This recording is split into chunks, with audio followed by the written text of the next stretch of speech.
marka la joogo keymaha waxaa jira magac ay qasab tahay inaad qirto awoodiisa.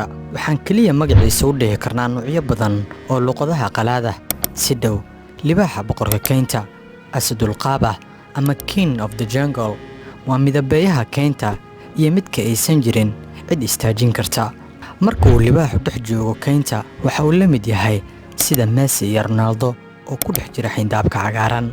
muuqaalkan waxaynu ku eegi doonaa waa kuma geysiga keynta iyo ka hadalka qisada sawirka idiin muuqda iyo waxa ku dhacay libaaxan. sawir qaado la kulmay libaax cadhaysan kaasi oo mid ka mid indhihiisa ku waayay dagaal adag oo uu galay, taasina ay xitaa ka reebin inuu joojiyo ugaarashada waqtiyo xiriir ah.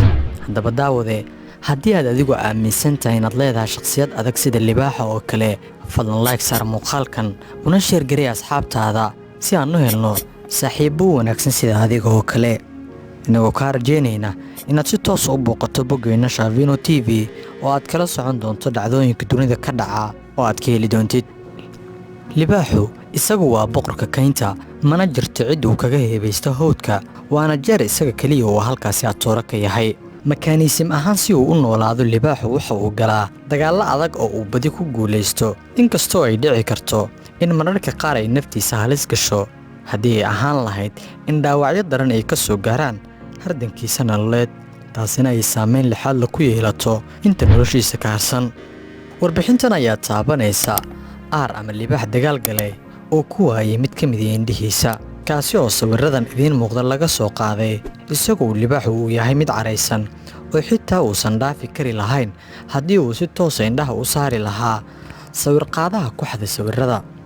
sida muuqata khatar cad ayuu geliyey nafsadiisa sawir qaadaha caanka ah ee Sean Malan, kaasi oo isaga oo wata hawshiisa gaarka ah la kulmay xaaladan adag ee haysata libaaxa kana soo qaaday sawiro 2 maalmood oo aad u kala fog.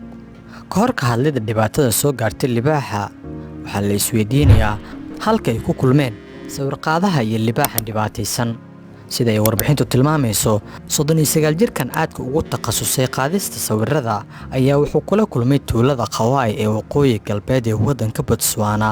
libaaxan oo ay xaaladani haysato iyadoo aan xisaabta laga saari karin in goobtan ay daris la tahay webiga Khawai ee isla waddankan. sida sawirka ka muuqata arkan oo lagu qiyaasiyo da ahaan marka loo eego 7 jir oo hal il laga tuuray kadib dhaawac daran oo ka soo gaaray isha midig. waqtiga sawir qaadistu waxay ahayd xilliga dabiiciga ah ee libaaxu uu ku guda jiray howlmaalmeedkiisa isagoo aan rabin inuu u fadhiyo sabab la xiriirta halka il ee ka maqan ayaa isagoo gaatamaya. waxaa sawiradan ka soo qaaday Sean Malan, kaasi oo saxaafadda u sheegay inuu aad uga xumaaday markii uu arkay arkan geesiga ah ee dagaalka foolkafoola ku waayay ishiisa midig.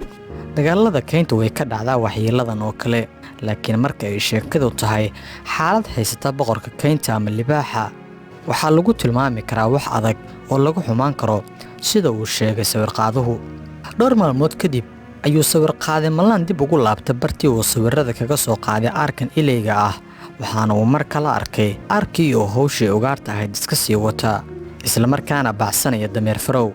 sawir qaadaha oo weli ka sii damqanaya xanuunka libaaxan isha ka haya ayaa yiri, waxaan u malaynayaa in arkan ay isha ka tuurto lookisi oo la heshay gees halis ah, ama waxaa dhici karta inuu la dagaalamay ar kale oo isagana waqtigaasi laga adkaaday.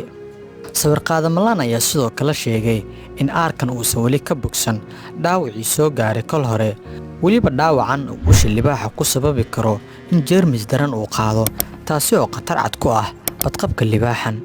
waxaana ugu dambeyn uu ku baaqay sawir qaaduhu in shaqaalaha caafimaadka xayawaanada ay caawiyaan arkan ilayga ah ee dagaal uu galay mid ka mid ah indhihiisa looga tuuray, kaasi oo xitaa xaqiisa dhacsanaya isagoo ilay ah ama ay u badqabto hal il oo keliya.